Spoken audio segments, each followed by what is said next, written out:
मुख्यमंत्री नीतीश कुमार ने समस्तीपुर वासियों को बड़ी सौगात दी है। नीतीश कुमार ने सरायरंजन राजकीय इंजीनियरिंग कॉलेज का उद्घाटन किया और इस दौरान लोगों को संबोधित करते हुए सीएम ने लड़कियों की शिक्षा पर ज्यादा जोर दिया और सरकार के उठाए कदमों की बात कही। वहीं सीएम ने इस इंजीनियरिंग कॉलेज में शिक्षकों की जल्दी बहाली की बात कही, जिससे स्टूडेंट्स को दिक्कत नहीं हो। कार्यक्रम के दौरान गृह राज्य मंत्री नित्यानंद राय, मंत्री तेज प्रताप यादव, मंत्री विजय चौधरी, आलोक मेहता, अशोक चौधरी सहित कई गणमान्य लोग मौजूद थे। बता दें कि राजकीय इंजीनियरिंग कॉलेज समस्तीपुर करीब 9.5 एकड़ में फैला हुआ है और इसकी आधारशिला 10 सितंबर 2020 को मुख्यमंत्री नीतीश कुमार ने ही रखी थी, जबकि 16 मार्च 2022 को भवन का निर्माण कार्य पूर्ण हो गया था। अभियंत्रण महाविद्यालय के भवन निर्माण पर 87.14 करोड़ की लागत आई है।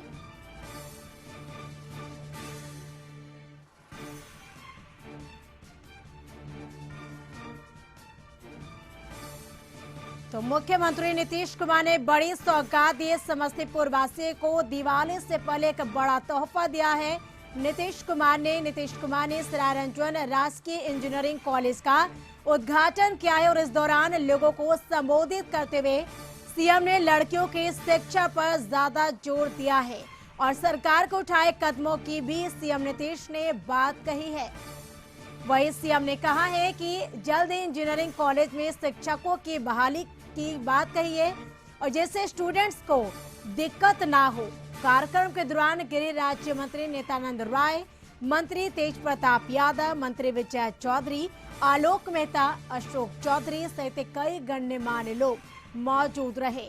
बता दें कि राजकीय इंजीनियरिंग कॉलेज समस्तीपुर करीब 9.5 एकड़ में फैला हुआ है और इसकी आधारशिला 10 सितंबर 2020 को मुख्यमंत्री नीतीश कुमार ने ही रखी थी, जबकि 16 मार्च 2022 को भवन का निर्माण कार्य पूर्ण हो गया था।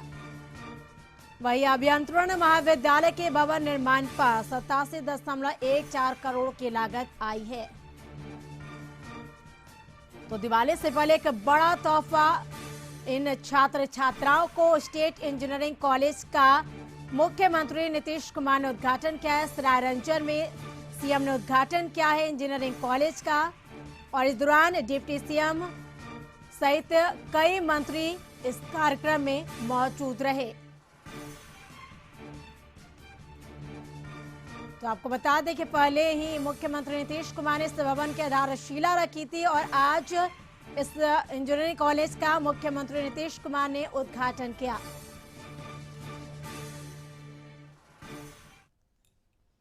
और अधिक जानकारी के लिए समस्तीपुर से हमारे संपादक जुड़ चुके हैं हमारे साथ अशोक मिश्रा। अशोक जी, दिवाली से पहले मुख्यमंत्री नीतीश कुमार ने एक बड़ी सौगात दी समस्तीपुर वासियों को।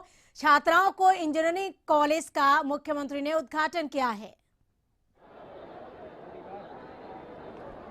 बिल्कुल, देखिए करिश्मा 2020 में ऑनलाइन इस भवन का शिलान्यास किया था मुख्यमंत्री नीतीश कुमार ने और 2 वर्षों में इंजीनियरिंग कॉलेज बन करके तैयार है। निश्चित रूप से कह सकते हैं कि एक समय सीमा के अंदर ये इंजीनियरिंग कॉलेज का निर्माण हो चुका है और अभी इसमें करीब 626 जो विद्यार्थी हैं वो मुजफ्फरपुर इंजीनियरिंग कॉलेज में पढ़ रहे हैं। लेकिन अब उनकी पढ़ाई कल से यहीं शुरू हो जाएगी और मुख्यमंत्री नीतीश कुमार ने कहा है कि 2022 में भी जो छात्र एडमिशन लेंगे उनके लिए भी यहाँ पढ़ाई की व्यवस्था की गई है। करीब 1000 छात्रों की पढ़ाई यहाँ पे होंगी। उनके लिए शिक्षक की अगर कोई कमी है तो मुख्यमंत्री ने उसे तुरंत शिक्षक नियुक्त करके उसे भरने का निर्देश दिया है। साथ ही मुख्यमंत्री ने यहाँ जो मेडिकल कॉलेज बनने वाले हैं उसका भी अभी स्थल निरीक्षण करने के लिए गए हैं। तो एक तरह से कहिए कि यह इलाका जो सरायरंजन का इलाका है वो काफ़ी पिछड़ा इलाका था समस्तीपुर जिले का, लेकिन यहाँ पे सरायरंजन प्रखंड मुख्यालय के समीप नरघोघी में मेडिकल कॉलेज और इंजीनियरिंग कॉलेज का हो जाना और आज इंजीनियरिंग कॉलेज का उद्घाटन हो जाना, ये इस क्षेत्र के लोगों के लिए बहुत बड़ी सौगात है। मुख्यमंत्री ने इसी अवसर पर राज्य के वित्त मंत्री विजय कुमार चौधरी की तारीफ भी की है और कहा है कि उन्होंने भूमि उपलब्ध कराने में बहुत ही महत्वपूर्ण भूमिका अदा की है। तो एक तरह से कहिए कि ये ग्रामीण इलाके में जिसके बारे में ये कहा जाता था कि ये अति पिछड़ा इलाका है, यहाँ अब इंजीनियरिंग के छात्र पढ़ने के लिए आएंगे और पूरे बिहार से, यानी कि बिहार के सभी जिलों के छात्र यहाँ पे अपनी पढ़ाई करेंगे। तो इस तरह से इस इलाके की महत्ता काफ़ी बढ़ गई है और यही वजह है कि इस इलाके के लोग काफ़ी खुश भी दिख रहे हैं। लेकिन जो सबसे बड़ी बात है कि चूँकि ये सरकारी कार्यक्रम था, लेकिन इसके बावजूद भी नीतीश ने बीजेपी पर जमकर निशाना साधा है और ख़ास करके सुशील कुमार मोदी को भी इशारों में भी उन्होंने उन पर भी हमला किया है। क्योंकि सुशील कुमार मोदी ने कहा है कि नीतीश को जब बीजेपी और आरएसएस से इतनी चिढ़ थी तो वो फिर सरकार में इतने दिनों तक शामिल क्यों थे। तो इस पर नीतीश ने सफाई दी है कि उन्होंने जिस बीजेपी का साथ दिया था और या जिस बीजेपी के साथ केंद्र की सरकार में थे, उस बीजेपी में उस समय प्रधानमंत्री के रूप में अटल बिहारी वाजपेयी थे और मुरली मनोहर जोशी जैसे, अडवाणी जैसे नेता उसमें शामिल थे। और यही वजह है कि नीतीश ने कहा है कि 2013 में जो लालकृष्ण आडवाणी को बीजेपी ने प्रधानमंत्री पद का उम्मीदवार नहीं बनाया, इसीलिए उन्होंने यह कह सकते हैं कि बीजेपी का साथ छोड़े। यानी कि अब नीतीश कुमार यह बताना चाहते हैं कि लालकृष्ण आडवाणी और जोशी के प्रति उनका मोह है और यही वजह है कि उन्होंने बीजेपी का दामन छोड़ा है। लेकिन जो सबसे बड़ी बात है कि नीतीश कुमार यह मानते हैं कि जिस तरह से बीजेपी उन पर हमलावर है, इसलिए उसको उसी अंदाज में जवाब देना जरूरी है। और यही वजह है कि बीजेपी के खिलाफ नीतीश कुमार ने बड़ी बात कही है। उन्होंने कहा है कि आज विकास के कोई काम नहीं हो रहे हैं और आज सिर्फ और सिर्फ लोगों को लड़ाए जाने का काम हो रहा है। नीतीश ने यह भी संकल्प दोहराया और यह ऐलान किया है कि वह किसी भी कीमत पर बीजेपी के साथ नहीं जाएंगे। ये कह सकते हैं कि इस मंच पर एक तरह से राजनीतिक संदेश भी नीतीश ने देने की कोशिश की है कि बिहार ही नहीं समूचे देश में वो बीजेपी के खिलाफ लड़ाई लड़ेंगे। और बीजेपी से जो वो अलग हुए उसका मुख्य कारण यही है कि बीजेपी अब पुरानी वाली बीजेपी नहीं है, यानी कि अटल बिहारी वाजपेयी, लालकृष्ण आडवाणी और मुरली मनोहर जोशी वाली बीजेपी नहीं है, जिसके साथ अब नीतीश का चलना मुश्किल हो रहा था, इसलिए उन्होंने बीजेपी का साथ छोड़ा। जी बिल्कुल अशोक जी, मंच से सीएम नीतीश कुमार ने राजनीति अगर देखा जाए तो एक संदेश देने की कोशिश भी की है। लेकिन इस बीच अगर बात करें, क्योंकि जिस भवन की आधारशिला मुख्यमंत्री ने रखी थी और आज उस इंजीनियरिंग कॉलेज का मुख्यमंत्री ने उद्घाटन भी किया, तो सबसे बड़ी बात ये, खासकर अगर बात की जाए तो इस इंजीनियरिंग कॉलेज के खुल जाने से मिथिलांचल के क्षेत्र के लोगों की बात की जाए तो ऐसे में कितना फायदा होगा मिथिलांचल क्षेत्र के लोगों को?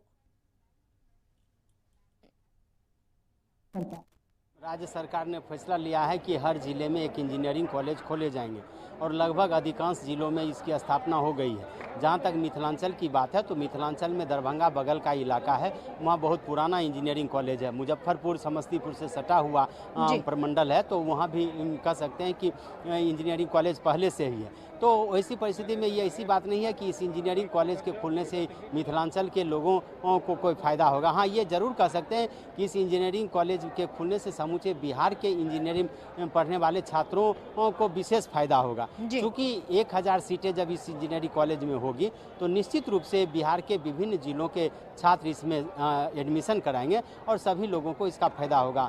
चूँकि बिहार में अभी भी मेडिकल और इंजीनियरिंग कॉलेजों की संख्या काफ़ी कम है, वैसी परिस्थिति में राज्य सरकार ने अगर सभी जिलों में इंजीनियरिंग कॉलेज खोलने का फैसला लिया है और उसके तहत समस्तीपुर में ये इंजीनियरिंग कॉलेज खोले गए हैं, खास करके उस ग्रामीण इलाकों में जहां विकास की रोशनी अभी भी नहीं पहुंच पाई है, तो वैसी परिस्थिति में इस इलाके के लोगों के लिए मुख्यमंत्री ने एक बहुत बड़ा तोहफा दिया है और यह तोहफा निश्चित रूप से कह सकते हैं कि इन लोगों को मिला है जो इसके लिए इंतजार कर रहे थे। मुख्यमंत्री ने यह भी कहा है कि जो भी इंजीनियरिंग कॉलेज हैं जहां पढ़ाई होगी वहां 33% यानी कि 1/3 भाग लड़कियों के लिए आरक्षित किया जाएगा। तो ऐसी परिस्थिति में आप समझ लीजिए कि ग्रामीण इलाकों की लड़कियां जब इंजीनियरिंग की पढ़ाई पढ़ेगी तो निश्चित रूप से उसका लाभ उन्हें मिलेगा। जी बिल्कुल, बहुत बहुत शुक्रिया अशोक जी तमाम बातचीत के लिए आपका। तो स्टेट इंजीनियरिंग कॉलेज का उद्घाटन करने के बाद मुख्यमंत्री नीतीश कुमार ने क्या कहा, आइए सुनते हैं। इतनी बड़ी जगह है, कितना पुराना मंदिर है और यहाँ पर कितने लोग आते जाते रहते हैं। और जो पता चला था उस समय कि लगभग 100 एकड़ जमीन है और उन्हीं से अनुरोध किया गया, तो यहाँ पर जो दोनों मेडिकल कॉलेज का भी निर्माण हो रहा है, आपको बता ही रहे, अगले साल वो भी तैयार ही हो जाएगा और इंजीनियरिंग कॉलेज के लिए भी यहीं पर वो जगह मिल गई। बहुत खुशी की बात है। और अब तो हम लोग, आप जान लीजिए कि चारों तरफ से ये काम कर रहे हैं कि अब पूरे तौर पर हर जगह अब आप समझ जाइए कि अब इस कॉलेज में 646 छात्र छात्राएं अध्ययनरत हैं और 2022-23 के लिए भी नामांकन प्रक्रिया जारी है। तो ये सब काम तो हो रहा है और यहाँ में इस इंजीनियरिंग कॉलेज के नाम पर जिन लोगों का एडमिशन किया गया था उनको तो पढ़ाया जा रहा था मुजफ्फरपुर में इंस्टीट्यूट ऑफ टेक्नोलॉजी में। अब तो यहाँ हो गया, सब के सब लोग यहाँ आ जाएंगे पढ़ने के लिए और पढ़ाने के लिए, और हर प्रकार की सुविधा हमने जाकर के देख लिया है। सभी लड़के लड़कियों के रहने का इंतजाम है। आज हम आए हैं, माननीय लालू प्रसाद जी और तेजस्वी प्रसाद जी ने आप सब लोगों के लिए सद्भावना का संदेश भेजा है और सबसे बड़ा संदेश ये है कि माननीय नीतीश कुमार जी के नेतृत्व में तेजस्वी प्रसाद यादव जी और हम सब लोग सभी 5 पार्टियों के लोग बिहार में विकास का की एक नई श्रृंखला और नई ऊंचाई पर ले जाने का हम लोग प्रयास करेंगे।